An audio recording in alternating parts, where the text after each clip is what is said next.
Okay, let's talk about High Renaissance from Leonardo to Titian. So Leonardo is our typical Renaissance man. Um, he's studying everything, botany, geology, geography, anatomy, map making, and all these studies inform his art. Um, he is the Renaissance man. Um, he's perfecting perspective, proportion, and human anatomy, all with the influence of this Greco-Roman style. So this portrait is by one of his students, Francisco Melzi. It's believed to be the actual um, profile of Leonardo.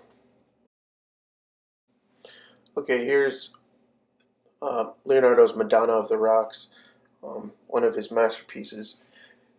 You see Madonna, Christ, the other baby is infant John the Baptist, and an angel. Her wings are really subtle on the angel, but you can kind of make them out above that red form. So something that's really popular here with Leonardo is that triangular composition with the figures. You can see they make kind of a pyramid. Um, the success of this painting was due to oil paint. You can see how amazing Leonardo is at rendering form and layering these transparent glazes to build up tone and color. Um, that's called sfumato, and then another technique used here is chiaroscuro, where you have that dark shadow in the back and then these light forms emerging from it. So Leonardo has this kind of mystery thing going on with his paintings, where there's uh, this strange landscape back there that we don't know where it is, and we'll talk about that more. But another thing I want to mention is this interaction with the figures um, and the relationship of their hands. You can see that Madonna is hovering her hand above the angel. The angel is pointing over at the Christ child, and the Christ child is making that prayer gesture towards John the Baptist's baby. And you have this kind of like circuitous thing going around here. It's very interesting. Now we have the Last Supper. Um, so in the refractory of the Church of Santa Maria delle Grazie in Milan, um, Leonardo painted this fresco here on the wall. Refractory is like the dinner hall for the monks, so they can like eat dinner and look at this painting of Christ eating his last meal and kind of reflect on that. So this is the moment where at the end of Jesus' life he says, one of you will betray me, and then all the figures are reacting to that sentiment. So you have these four groupings, three figures each, all doing their own little kind of play, interpreting that. To Jesus' right, you can see Judas in shadow there, and he is kind of like pretending more than the other ones. He's also clutching his little bag of silver there. Um, so Leonardo showcasing his mastery of um, craft. You can see the perspective lines all leading into Jesus' head there, and then that light behind him kind of halos him. Tragically, this painting, as I said, is a fresco, and Leonardo was trying an experiment, as he was known to do, because he's kind of a scientist, and it didn't work. So only 20% of this painting at this time is still from Leonardo. The rest is from art historians fixing it over the years. Okay, now we have the Mona Lisa, probably the most famous painting in art history. It's a commission of Lisa di Antonio Maria Gherardini. And Mona is the Italian version of Milady. It's kind of like that hyphenated Madonna. So it's Milady Lisa. Alright, and then There's a few abnormal things about this painting. So Madonna is looking at the viewer, which is pretty strange. Usually have that um, three-quarter view that was very popular, or the or profile. But here she's looking directly at the viewer and engaging them, and she kind of has that weird little smile that everybody talks about. So then there's also that strange background, which is another Leonardo thing, kind of like in the Virgin of the Rocks. You have just made up landscape that where he's just kind of having fun and playing with that atmospheric perspective. And then there's roads leading nowhere and this kind of swamp. Another thing I want to talk about in this painting is that sfumato. So if you look at her cheek, and then if you follow her cheek into her hairline, you can see how gradual and subtle that blending is. It's so smooth. And then if you look under her chin there, you can see that reflected light bouncing off from her neck up under her chin. It's just like the wonders of Leonardo right there.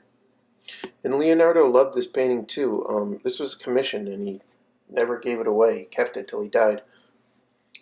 He only made like 15 paintings that we can identify and contribute to him. Other things are maybe by his students or other people worked on them also. So here we have a couple of his more technical drawings. So on the left, one of his contributions to science was this bisected anatomical drawing. I mean, the design of the uterus is not totally accurate, but the idea of seeing like cutaways was revolutionary, and people still use that to this day. Also, we have his Vitruvian Man, which is a drawing of Vitruvius, who was a Greek architect that wrote a treatise on architecture, and Leonardo was obsessed with this and trying to piece out the perfect ratio with applying from anatomy to architecture. Leonardo also was a sculptor. He was commissioned to make the largest sculpture of a horse known to man at that time. I posted a video about that, so we'll get into more detail, but I just want to mention that, Leonardo could also sculpt. He was good at everything. He just preferred painting because he was more into like the mental struggles that it takes, and he thought that sculpture was more of like a physical labor. Okay, moving on to Raphael, we have the Marriage of the Virgin here, and he learned a lot from Leonardo. You can see his figures have that sfumato thing that we were talking about. I mean, it's not as like developed as Leonardo, but it's still amazing. So in the Renaissance, they wanted to know about Jesus' heritage and stuff, and where he came from. So they had these other stories that weren't actually in the Bible, but so this is where Mary is being betrothed to Joseph here. The high priest said that he would give Mary to the man that presented him with a rod that miraculously blooms. So that's what he's doing. And then all those guys behind Joseph are all the kind of like losers. And then on the left, there's the other virgins. And then, yeah, another notable thing of this is the Brunelleschian perspective. So if you look at that receding linear perspective going in the background, all going to that little window, and then those arches on that little building back there, all thanks to Brunelleschi. So here with Madonna in the meadow, we have the further influence of Leonardo with that triangular composition that we talked about, with the three figures here. Even a similar theme where Mary has baby Jesus and she's introducing him to John the Baptist here as a baby. So both of the babies are kind of interacting here and having a good time, but John the Baptist is holding that staff, and Mary's face is kind of telling that she is sad, that she knows, it's foreshadowing that Christ is going to die on the cross with her look that she's giving. So also notable is how large the figures are in the landscape, because it's not usually a Raphael thing with his other paintings that we looked at.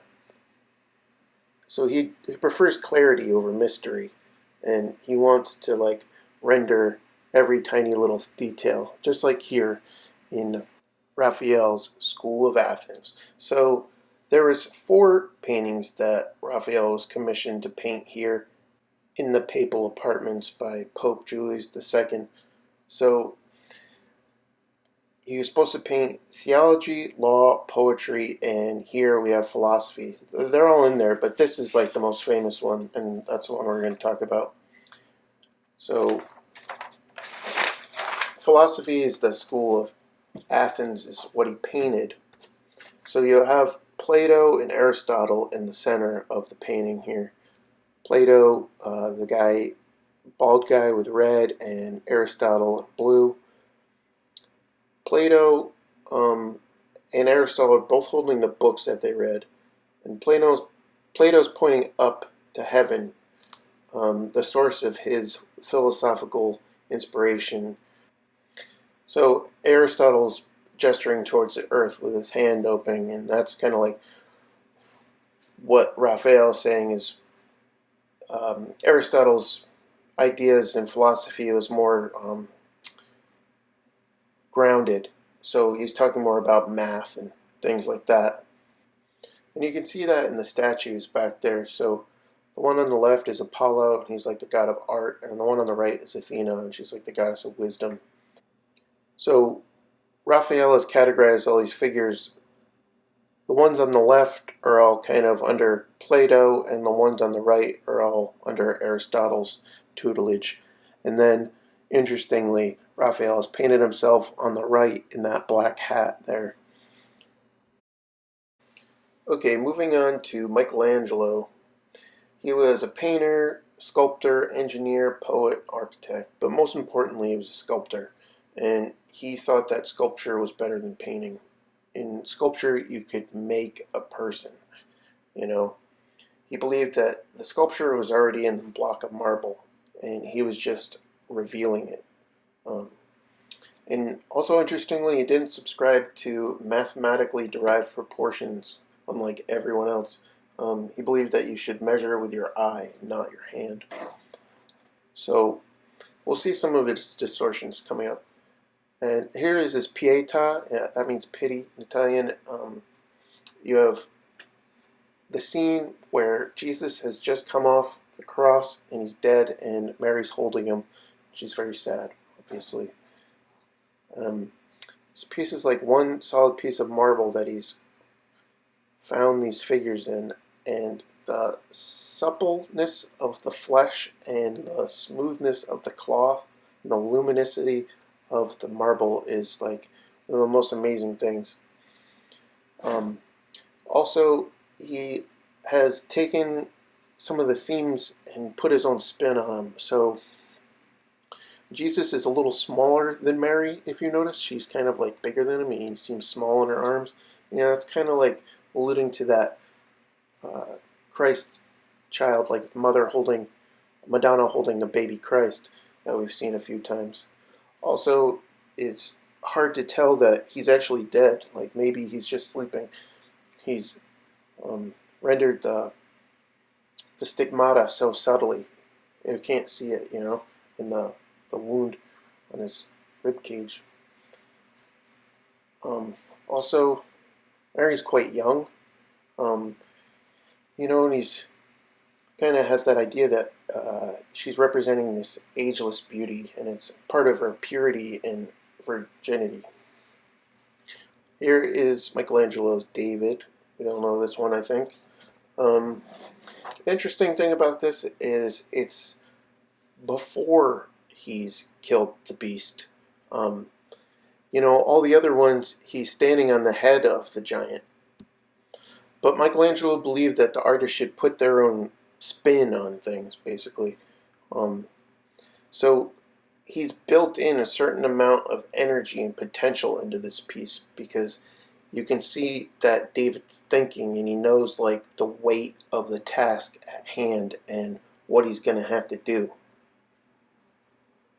The other interesting thing about this piece is, a lot of people say it's like perfect, and it is, but like if you look at the hands and the head, they're like disproportionate to the rest of the body. The hands are huge and the head is huge. And that's because it wasn't meant to be seen like on the ground. It was supposed to be up on top of a building, and you looked up to it, and that's why he made those proportion adjustments.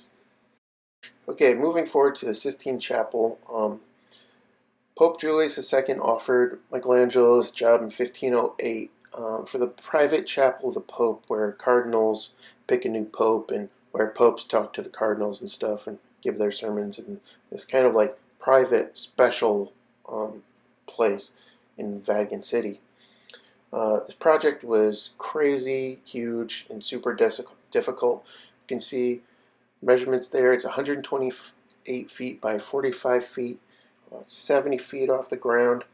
The ceiling was curved, had those triangular architectural features happening there, and Michelangelo didn't know how to make a fresco, and then he just pulled it all together.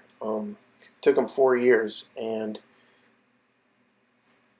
it's like one of the most amazing paintings in the world. So there's over 300 figures here, and it moves from the creation to the fall and then eventually the redemption of mankind.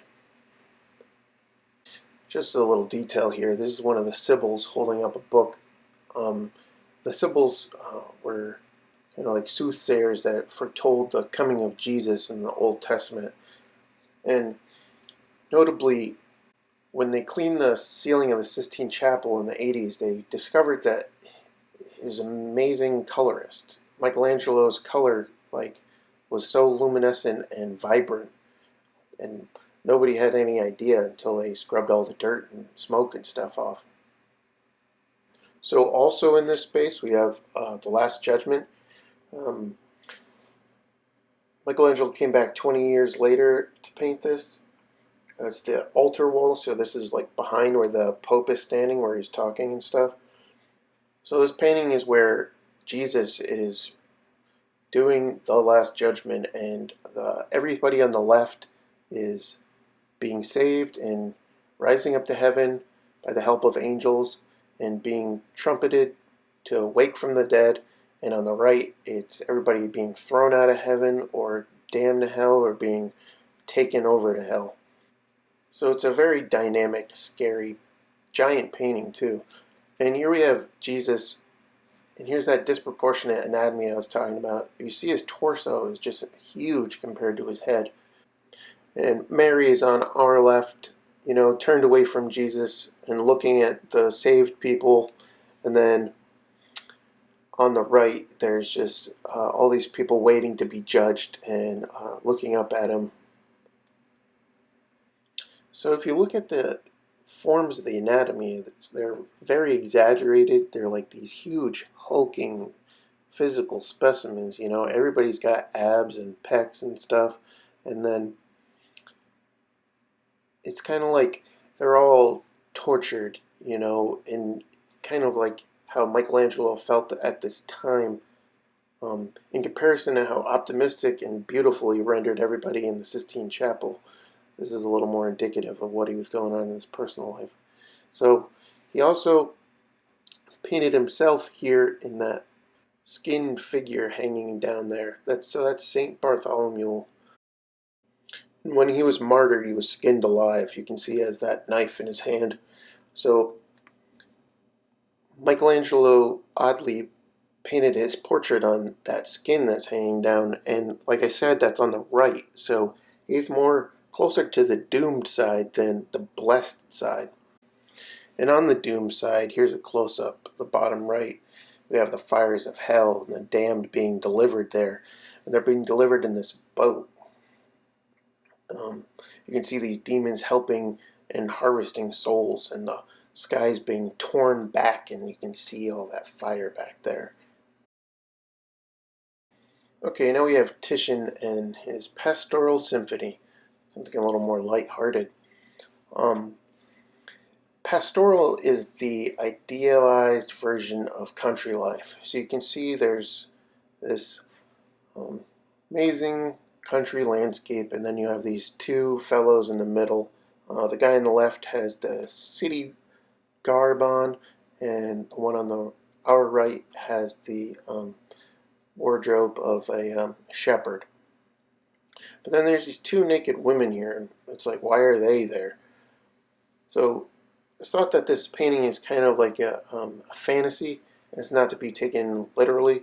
So these two guys are hanging out, playing guitar and talking, and the women are like their muses, because it's very unusual, like I said, for there to be just naked women in a Renaissance painting without being a reference to um, Greco-Roman influence.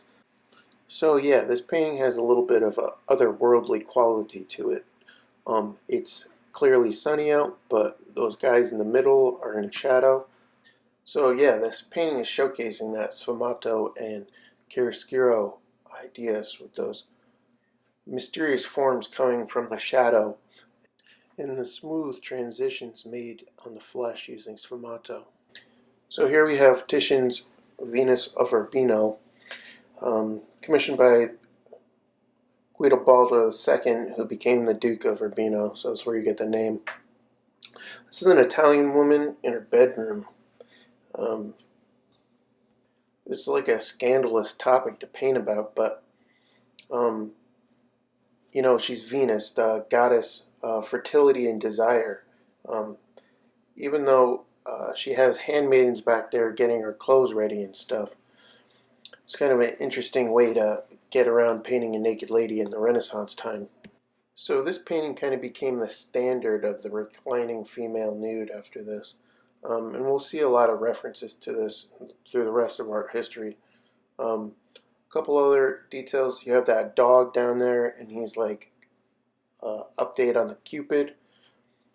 Um, and also her hand and how it's placed. She's covering her genitals, but she's also like kind of like curling her fingers in as to kind of like gesture to the viewer, and she's like looking directly at the viewer. So it's kind of like a sensual painting. The other thing to note about this is Titian's mastery of composition. You can see the figure is at kind of like a diagonal here, splitting the picture frame that way, and then um, you have that curtain behind her splitting the picture again in two, and then he keeps breaking up the painting over and over again till you get that tiny little um, landscape view back there. But the painting's still unified as a whole. It doesn't feel broken up or anything. So he's just kind of like showing off of how amazing a painter Titian is.